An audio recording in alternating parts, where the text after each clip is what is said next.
Finally, on this week's show, keeping you updated on some of the things that Nebraska Extension is up to. If you've ever wanted to fly a drone on your farm or ranch, you might actually need a license to do so.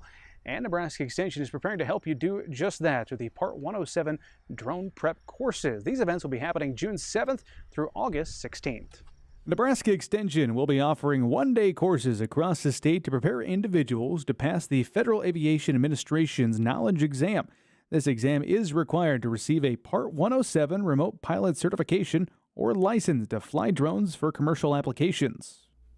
One of the things that's kind of interesting is I get a lot of questions from farmers that are like, well, I'm going to fly a drone on my farm, so why do I need a license? You know, I bought the drone myself, I'm flying it myself, and I'm flying it over my own crop. And the FAA actually considers drones aircraft, and they fall under aircraft rules. And the FAA considers farming commercial. And if you're flying a drone taking pictures of a crop, which will be sold, that's considered a commercial operation. So yes, so farmers, they need to have a license, whether they like it or not, to use a drone in their operations. So one of the requirements to get a drone license is to take an aeronautical knowledge exam. And so what this course does is prepare students to successfully pass that exam. And then, of course, once they pass the exam, then they can apply for their remote pilot license or drone license.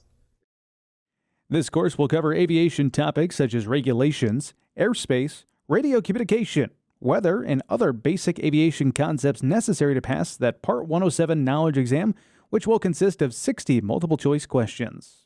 This test is kind of hard. There's a lot of aviation material on it, and so if you have no aviation background, it's going to seem pretty foreign.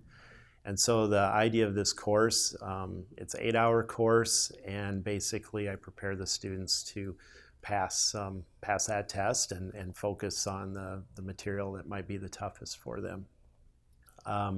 There's a lot of regulations, and there's a lot of splitting hairs on some of those regulations.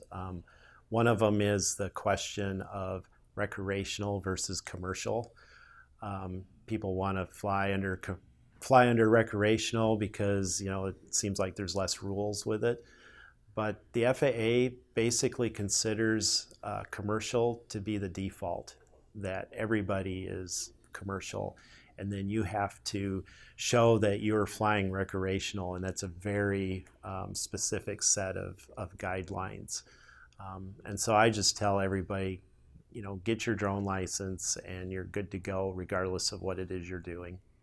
While there are some online options available at a similar cost that allow you to study at your own schedule, there are definitely some aspects of an in-person education that outweigh the convenience of at-home study. So I think in-person is better just because you have the interaction and you can get experiences from the students because they all have some kind of experience with drones. And I think it's easier to ask those questions, and it's a lot easier for me to answer them. So I think it's good for both the students and for me as the instructor. While it is too late to sign up and attend the June 7th meeting in Scotts Bluff, there will be several other opportunities for you to join in on this educational opportunity. Your next opportunity will be next week. That's June 14th at the Syracuse Public Library in Syracuse, Nebraska. June 21st at the Hall County Extension Office in Grand Island. June 28th at the Gage County Extension Office in Beatrice. July 10th at the Stumpf International Wheat Center in Grant. August 8th at the Dodge County Extension Office in Fremont. And finally, August 16th at the University of Nebraska-Lincoln West Central Research, Extension, and Education Center in North Platte.